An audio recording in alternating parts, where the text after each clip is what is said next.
Hello friends, आज के इस लेक्चर में हम स्टार्ट कर रहे हैं financial math. Financial maths class 12 में बहुत इंपॉर्टेंट है ना। न्यू है आपके लिए, चीजों को अच्छे से समझिएगा क्या है। और इसको स्टार्ट करने से पहले कुछ हमें क्लास 11th के कंसेप्ट पढ़ना बहुत जरूरी है। जैसे हम बात करें अगर कंपाउंड इंटरेस्ट के बारे में, तो कंपाउंड इंटरेस्ट के केस में जो हमारा अमाउंट का फॉर्मूला होता है ये होता है, हमने लास्ट ईयर भी पढ़ा है ना। और जूनियर क्लासेस में भी पढ़ा है। क्या फॉर्मूला होता है अमाउंट का? पी 1+r/100 की पावर टी, या क्या लिख सकते हैं इसको? पी 1+i की पावर टी। आई r/100, पी होता है प्रिंसिपल, ए होता है अमाउंट, आर होता है रेट ऑफ इंटरेस्ट। अभी कुछ बातें हमको ध्यान रखनी है, कभी भी कंपाउंड इंटरेस्ट या अमाउंट कैलकुलेटेड वर्क अगर लिखा है कंपाउंडेड एनुअली, तो हमारा रेट ऑफ इंटरेस्ट होता है आर और टाइम पीरियड होता है टी। लेकिन बोले सेमी एनुअली, सेमी एनुअली का मतलब होता है कि हम साल में 2 बार कैलकुलेट करेंगे। और साल में 2 बार कैलकुलेट करेंगे मतलब पूरा साल का रेट ऑफ इंटरेस्ट आर है, हाफ ईयर का हो जाएगा r/2। और एक साल में 2 बार जब कैलकुलेट करेंगे तो नंबर ऑफ पीरियड्स डबल हो जाएंगे, तो हो जाएगा 2t। क्वार्टरली बोला तो मतलब हम साल में 4 बार इसको कैलकुलेट कर रहे हैं। जब 4 बार कैलकुलेट करेंगे तो रेट ऑफ इंटरेस्ट भी 1/4, और साल में 4 बार कैलकुलेट हो रहा है तो टाइम पीरियड भी 4 टाइम। तो ये पॉइंट हमेशा दिमाग में रखना। ये फॉर्मूले से हमको जरूरत पड़ेगी, है ना, इसको ध्यान में रखेंगे। एक और कंसेप्ट है जो हमने क्लास 11 में पढ़ा था, जिसकी यहाँ हमको जरूरत है, दैट इज एन्युटी। अब क्या होता है एन्युटी? एन्युटी का मतलब होता है अगर हम एक फिक्स अमाउंट एक रेगुलर इंटरवल में या तो हम पे कर रहे हैं, या तो हमें एक फिक्स अमाउंट एक रेगुलर इंटरवल में मिल रहा है, दैट इज कॉल्ड एन्युटी। ठीक है, जैसे सपोज हम मान लें कि हम घर की ईएमआई भरते हैं, है ना। घर में हम लोन लेते हैं कि भाई हमने घर के लिए लोन लिया और सी ईएमआई पे कर रहे हैं। तो ईएमआई क्या होता है? EMI is equated monthly installment. कि भाई आपने बैंक से मान लिया कुछ लोन लिया, लेट सपोज हमने मान लिया कि हम बैंक से 1 लाख रुपए का लोन लेते हैं। चलो, अब हमें ये इसके अंदर उसने 10% का एक इंटरेस्ट लिया और हमको दिया मान लिया 5 साल के लिए। तो क्या करेगा बैंक? बैंक इसको कंपाउंड के हिसाब से, इस फॉर्मूले के हिसाब से मेरा पूरा अमाउंट निकाल लेगा। कितने साल का? 5 साल का। और उस 5 साल के अमाउंट को इक्वल पार्ट्स में डिवाइड कर देगा। तो हर महीने जो अमाउंट मैं पे करूंगा with interest, that is called EMI. ठीक है, तो एन्युटी क्या होता है? एन्युटी एक रेगुलर इंटरवल में कोई अमाउंट अगर हम पे कर रहे हैं एक फिक्स टाइम पीरियड के लिए, दैट इज कॉल्ड एन्युटी। और या तो हम बोलेंगे कि हमें एक रेगुलर अमाउंट मिल रहा है, जैसे बोलते हैं रिकरिंग डिपॉजिट। रिकरिंग डिपॉजिट यानी हमको एक हर इंटरवल के बाद एक फिक्स अमाउंट मिलता है फिक्स टाइम पीरियड के लिए, तो उसको हम बोलते हैं एन्युटी। तो एन्युटी का मतलब क्या हुआ कि एक रेगुलर अमाउंट एक फिक्स टाइम इंटरवल में एक फिक्स टाइम पीरियड तक या तो हम पे कर रहे हैं या हमको मिल रहा है। अब अगर हम पे भी कर रहे हैं हमको मिल रहा है, तो जो अमाउंट मान लिया फ्यूचर वैल्यू क्या होता है? मान लिया आज हमने 1 लाख लोन लिया, आज से 5 साल बाद ये हो गया भाई 5 लाख, लेट सपोज। तो ये हो गई इसकी फ्यूचर वैल्यू। की फ्यूचर में हमको क्या पे करना है उसको ध्यान में रखते हुए बैंक हमें इंस्टॉलमेंट बनाएगा। या हमको ऐसा दे दे कि भाई आपको फ्यूचर में इस रेट से इतना पैसा पे करना है, तो आज की डेट में हमारे पास क्या पैसा होगा, या हमको पैसा मिलेगा या हम पे कर रहे हैं, that is called present value. अब फ्यूचर वैल्यू और प्रेजेंट वैल्यू के फॉर्मूले ये होते हैं, r1+i की पावर n-1/i। प्रेजेंट वैल्यू होती है r1-1+i की पावर -n/i। इन दोनों फॉर्मूलों को हम ध्यान में रखेंगे। इस कंसेप्ट को हम ध्यान में रखते हुए आगे प्रोसीड करेंगे। ऐसा नोट डाउन कीजिए, फिर हम बात करते हैं। अब हम आते हैं मेन मुद्दे पर, दैट इज परपेचुटी। परपेचुटी का मतलब क्या होता है? परपेचुटी का मतलब होता है, ये भी सेम एन्युटी है। जब एन्युटी के अंदर मैंने अभी आपको बताया कि एन्युटी के अंदर हम एक फिक्स अमाउंट को एक फिक्स इंटरवल में फिक्स टाइम के लिए पे करते हैं, यह हमको मिलता है। लेकिन परपेचुटी के अंदर वही सेम बात रहेगी, लेकिन जो हमारा टाइम पीरियड होगा वो हमारा हो जाएगा इन्फिनिटी। ओके, तो परपेचुटी की अगर हम बात करेंगे तो परपेचुटी मतलब क्या बोला, it's same as an annuity, but इसके अंदर जो टाइम पीरियड होगा वो इन्फिनिटी। जैसे मान लिया सपोज मैंने आपसे एक, मान लो मैंने आपसे बोला भैया मुझे 1000 रुपीज दे दो, मांग लिया आपसे, किसी भी 1000 रुपए मैंने ले लिए और बोला मैं 1000 रुपीज दे दो, अब मैं आपको ये हर 3 महीने में 100 करके दूंगा, हर 3 मंथ्स में आपको 100 रुपए पे करूंगा मैं। कब तक पे करूंगा, पहले 3 महीने में 100 दिए, फिर 100 दिया, फिर 3 मंथ्स के बाद 100 दिए, मैं तब तक पे करता रहूंगा जब तक कि पता नहीं कब तक की, मतलब ये मैं आपको फॉर एवर 100 रुपए हर 3 महीने में पे करूंगा। तो अब मतलब ये 100 रुपए दे रहा हूं, उसका कोई पर्टिकुलर टाइम पीरियड है कि इतने इंटरवल के बाद दूंगा, लेकिन कब तक दूंगा ये नहीं है, मैं तब तक दूंगा जब तक ये 1000 रुपए मैं आपके वापस नहीं करता।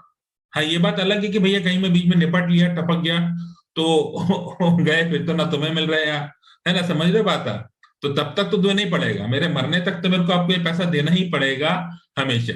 तो अगर हम किसी पैसे को एक फिक्स इंटरवल में इन्फाइनाइट टाइम के लिए देंगे then it is called perpetuity, और अगर हम फिक्स टाइम के लिए फिक्स इंटरवल में देंगे then it is called annuity. Perpetuity is also the form of annuity, पर इसमें टाइम पीरियड क्या होता है, इन्फिनिटी। तो लिखिए परपेचुटी होता क्या है, प्लीज लिखिएगा। It is a type of annuity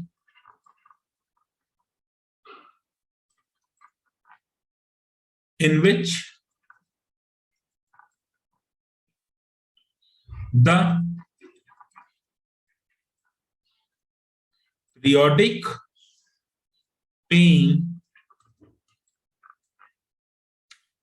start on a fixed date, एक फिक्स डेट पे स्टार्ट होगा एंड कंटिन्यू फॉर एवर, और जब तक है जान तब तक पैसा देना पड़ेगा, ठीक है। जैसे कि आप एग्जांपल और देखें, आजकल इंश्योरेंस कंपनीज क्या करती है, एक पेंशन प्लान बनाती है। पेंशन प्लान क्या होता है भाई कि आपने इंश्योरेंस कंपनी को 10 साल तक पैसा पे कर रहे हैं आप, 10 साल के बाद वो क्या करेगी, आपको आगे जब तक आप जी रहे हैं एक फिक्स अमाउंट हर महीने आपको वो देती रहेगी। तो होता है पेंशन प्लान। या तो आप ये जो पैसा आपको 10 साल के बाद मिल रहा है, या तो आप इकट्ठा पैसा ले लो, या वो इस पैसे को वापस करने ये उसका हर महीने आपको एक फिक्स इंटरेस्ट पे करते रहेगी, जो कब तक रहेगा, वो हमेशा चलता रहेगा जब तक कि आप जी रहे हैं, ठीक है। तो पेंशन प्लान भी किसमें होता है, परपेचुटी के अंदर आ जाता है, ठीक है। तो हमारे पास परपेचुटी मतलब क्या है, ये भी एन्युटी का एक टाइप है जिसके अंदर में पीरियोडिक पेइंग, मतलब एक पीरियड में पे करते हैं, फिक्स डेट से स्टार्ट करके कंटिन्यूअसली फॉर एवर, ठीक है। तो ऐसा लिख लीजिए, फिर हम आगे बात करते हैं। चलिए, हमारे पास दो टाइप से होता है ये। टाइप 1 हमारे पास होता है जब हम पे कर रहे हैं किसी भी पीरियड के एंड में, पे एट एंड ऑफ पीरियड। और टाइप 2 होता है जब हम पे कर रहे हैं बिगिनिंग ऑफ पीरियड, ठीक है। दो तरह से होते हैं, एक हम एंड में पे कर रहे हैं, एक बिगिनिंग, जैसे मैंने एन्युटी बोला एंड ऑफ द पीरियड में पे कर रहे हैं और हम स्टार्टिंग में पे कर रहे हैं। अब देखिए इसके दोनों के फॉर्मूले अलग अलग होते हैं, किस तरह से होता है ध्यान से सुनिएगा। अब अगर मैं इसके अंदर बात करूं, मान लिया मैंने बोला स्टार्टिंग है 0 1 2 3 4, जब हम बात कर रहे हैं टाइप 1 की, हम एंड में पे कर रहे हैं, तो पहले पीरियड के एंड में पे किया आर, सेकेंड में R, third R and four. अब अगर मैं बात करूं इसकी फ्यूचर वैल्यू की, तो क्या मैं इसमें फ्यूचर वैल्यू बता सकता हूं? बिल्कुल नहीं बता सकता, क्योंकि मुझे क्या मालूम कब तक पे करना है। एन्युटी में हम क्या कर रहे थे, फ्यूचर वैल्यू निकाल रहे थे। हम मालूम है कि 10 साल तक के लिए लोन लिए, तो भैया 10 साल में मैं इतना पैसा बैंक को दूंगा। लेकिन अब अगर मेरे को पैसा तब तक मिल रहा है जब तक वो चल रहा है, तो हम फ्यूचर वैल्यू की बात यहां पर नहीं करेंगे।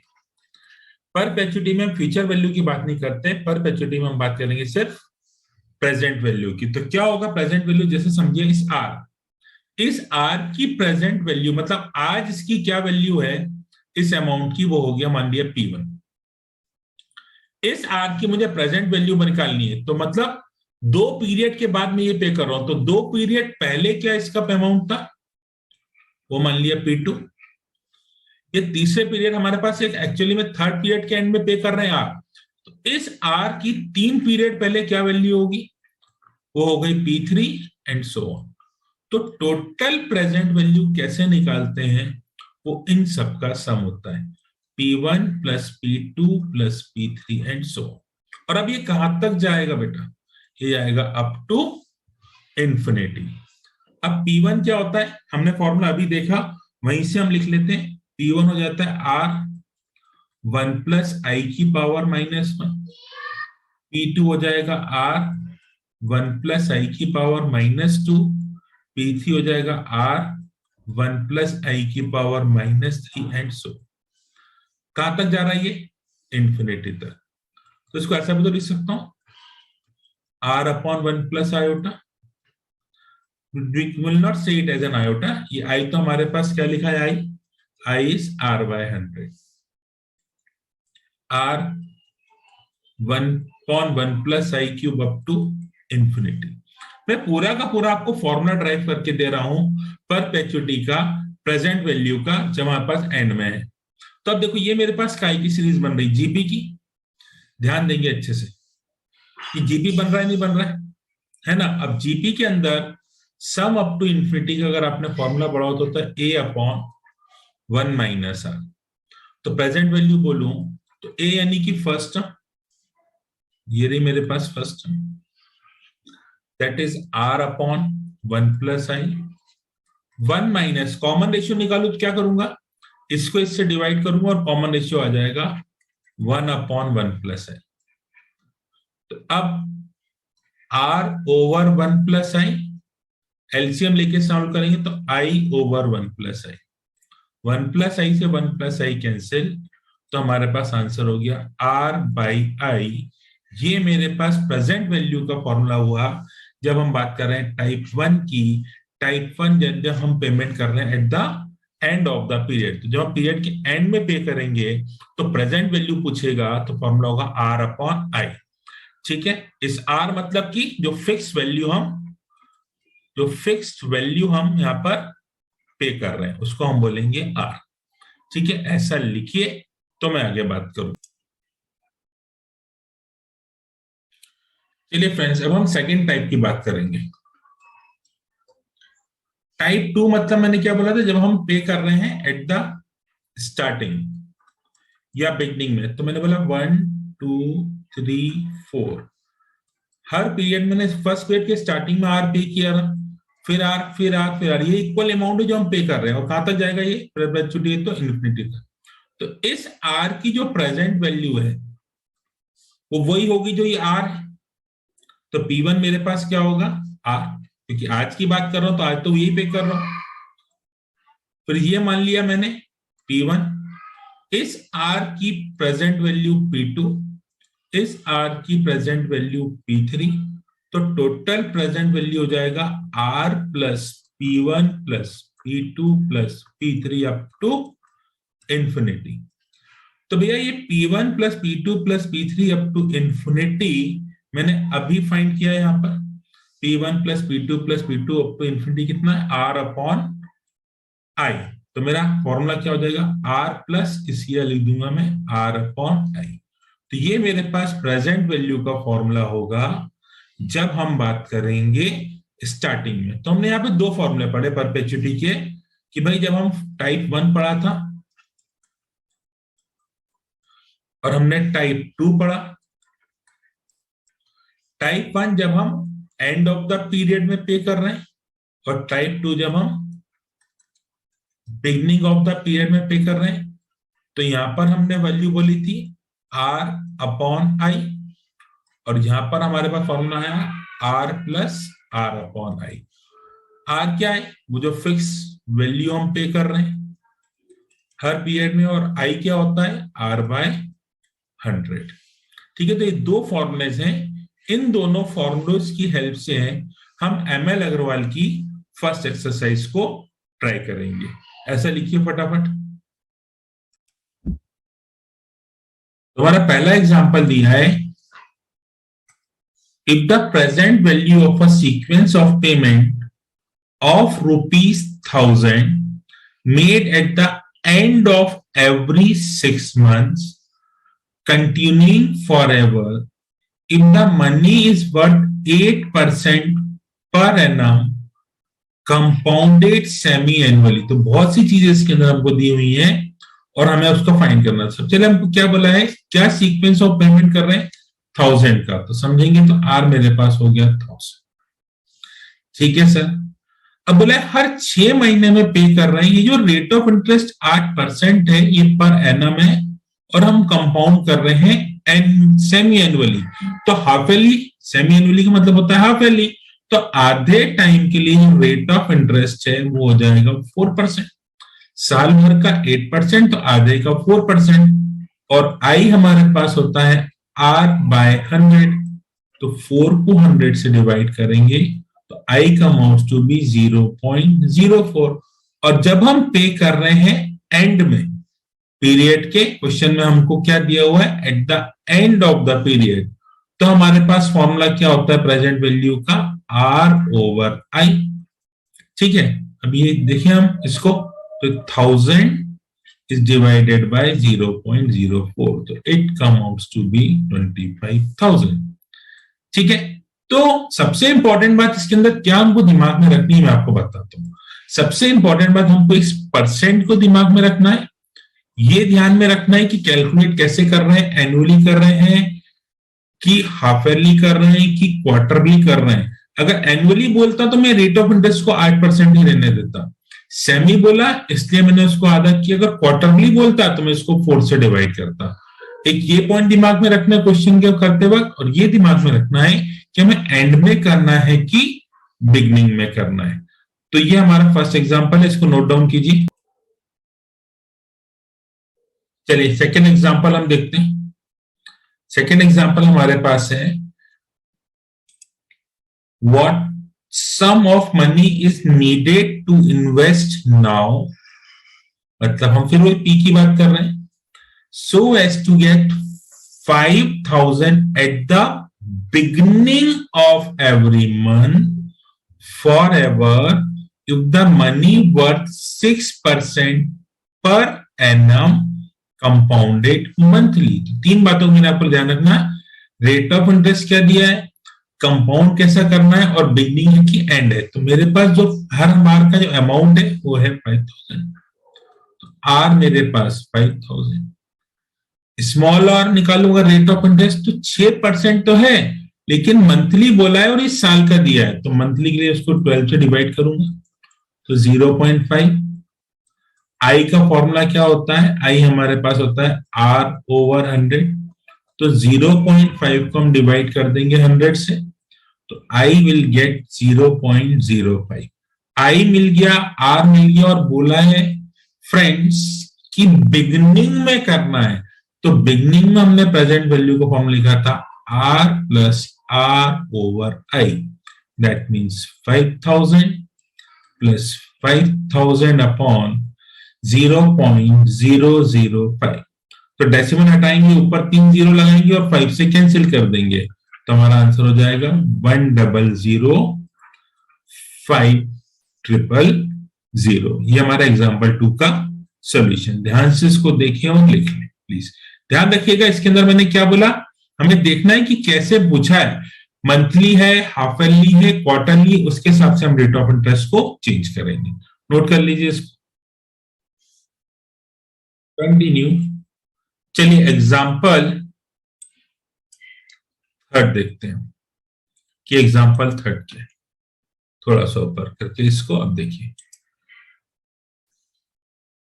at what rate of interest will the present value of perpetuity of 500 payable at the end of every 6 month be 10,000।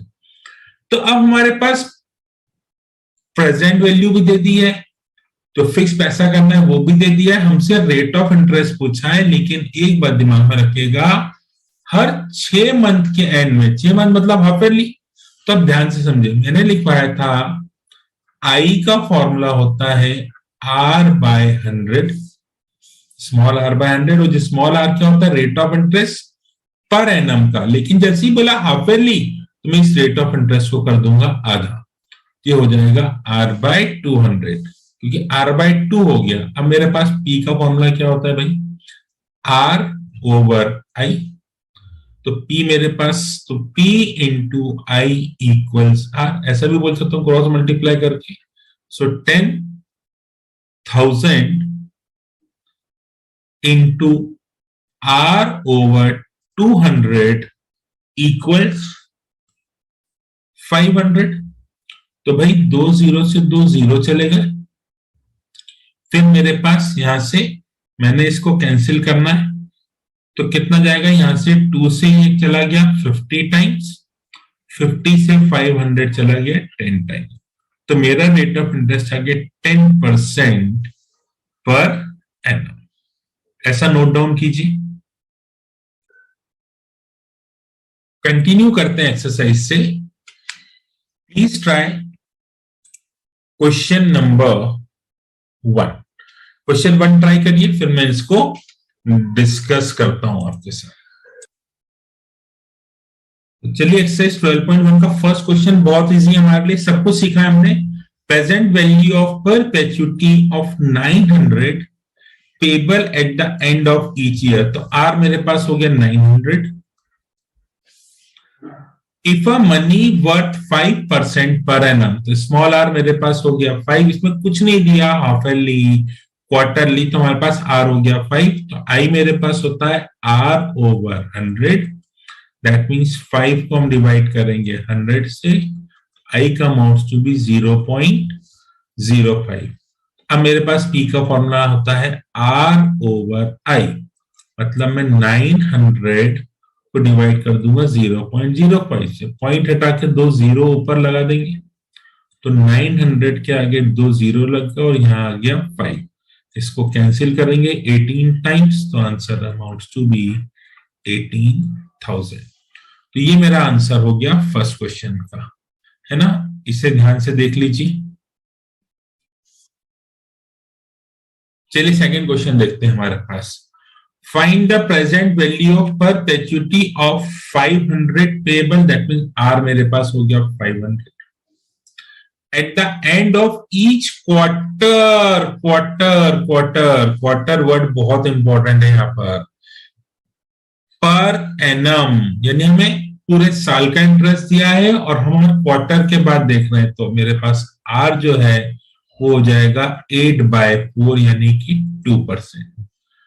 अब मैं निकाल लूंगा I means R/100, that is 0.02। अब मैं निकालूंगा, एंड में बोला है तो फॉर्मूला पी का again R/I, that means 500 divided 0.02।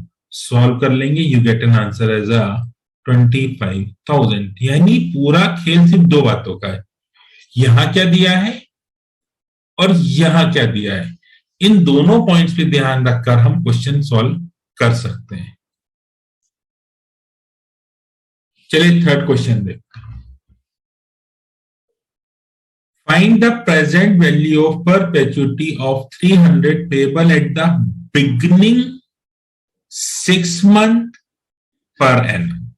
3 words हैं, तो आर यहां पर हो गया 300, ठीक। स्मॉल आर की बात करूं तो 6% पर एनम है, पर हम हाफ ईयरली कैलकुलेट कर रहे हैं।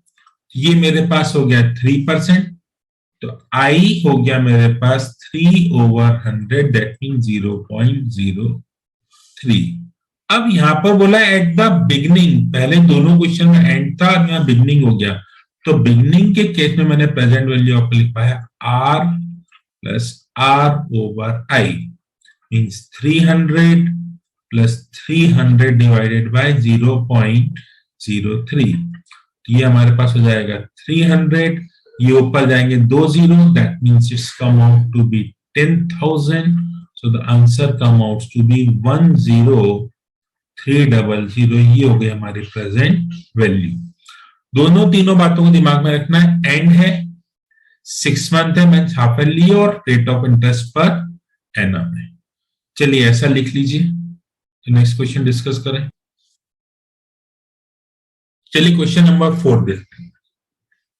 What amount is received at the end of every 6 months forever if rupees 72,000 kept in a bank earn 8% per annum compounded half yearly? बोला है भाई कि कौन सा अमाउंट हमको हर 6 महीने के एंड में मिलेगा जो फॉर ओवर जा रहा है। अब हमको यहाँ पर आर निकालना है और कितना कैप्ट किया बैंक के अंदर 7200 प्रेजेंट वैल्यू दी हुई है। ये rate of interest per annum का है, लेकिन हाफ ईयरली हमसे बोला गया है। तो अब मेरे पास यहाँ पर प्रेजेंट वैल्यू गिवन है 72,000। आर मुझे फाइंड करना है। Rate of interest half yearly बोला है तो 8/2 4% हो जाएगा। आई मेरे पास हो जाएगा 4/100। ठीक है, तो मेरे पास फॉर्मूला क्या होता है, P equals to capital R by I. तो R equals to P into I. P है 72,000 और I मिल गया 4/100। 2 0 से 2 0 चले गए और अब आप इसको सॉल्व कर लीजिएगा तो आपका आंसर आ जाएगा 2880। तो ये पैसा मुझे हर 6 महीने के एंड में मिलेगा और कब तक मिलता रहेगा, जब तक है जाए। ठीक है, चलिए क्वेश्चन 5 देखते हैं।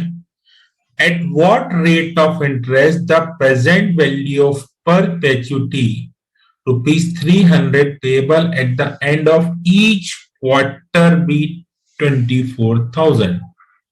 तो P हो गया 24,000। ठीक है sir. Capital R her and में मिल रहा है 300। I की अगर मैं बात करूं तो I होता है R बाय 100 पर एनम के लिए, लेकिन क्वार्टर बोला है तो हो गया R बाय 400, क्योंकि R बाय 4 हो जाएगा। और सिंपल सी बात है, हमने लिखा है P into I equals R। तो 24,000 इंटू R ओवर 400 इक्वल्स 300। 2 0 चले गए, सॉल्व कर लीजिए तो यहां से आपके पास R की वैल्यू आप फाइंड कर लेंगे। कैसे होगा, यहाँ 240 तो ये मेरे पास फिर कैंसिल कर दिया मैंने, तो यहाँ पर ये हो जाएगा 60R इक्वल्स 300। 1 0 और चला गया, R का अमाउंट टू बी 5%। तो rate of interest is 5% per annum. चलिए क्वेश्चन नंबर 6 पढ़ते हैं। A man want to deposit lump sum amount so that the annual scholarship of rupees 3,000 is paid। तो हर annual scholarship 3,000 की है, मतलब आपको आर दिया हुआ है। ठीक है, रेट ऑफ इंटरेस्ट 5% भी दिया हुआ है। Calculate the lump sum amount required, यानी हमें पी निकालना है जब एंड में पे कर रहे हैं। कहीं नहीं लिखा हाफ ईयरली, सिर्फ यहां बोला है एनुअल स्कॉलरशिप, यानी एनुअली है। तो मतलब इससे इजी तो हमारे पास कोई क्वेश्चन नहीं हो सकता। P equals R by I. I मेरे पास R by 100, 5/100, so it's 0.05। so P का अमाउंट टू बी हमारे पास कितना है, 3,000 डिवाइडेड बाय 0.05। तो 3,000 को 0.05 से डिवाइड करेंगे तो आंसर हो जाएगा 60,000। ये हो गया क्वेश्चन नंबर 6। जल्दी से उसको नोट डाउन कर लें तो हम 7th क्वेश्चन करें, लास्ट। 7th क्वेश्चन डिस्कस करते हैं दोस्तों। बिल्कुल 6 जैसा ही है, कुछ ज्यादा फर्क नहीं है, बस इसमें हमारे पास क्या बोला है, what sum of money is invested now, यानी पी निकालना है। Establish a scholarship of 5,000 which is awarded at the end of every year। Clear है, forever if a money is worth 8% per annum. चलिए एक बार आप ट्राई कर रहे हैं इसको, ठीक है। तो 7th question is same as question number 6। 5000 R हो गया, आई कैसा हो जाएगा 8/100, ये ऊपर चले जाएगा तो 1 2 3 4 5 डिवाइडेड बाय 8, सॉल्व कर लीजिएगा तो आंसर हो जाएगा 62500।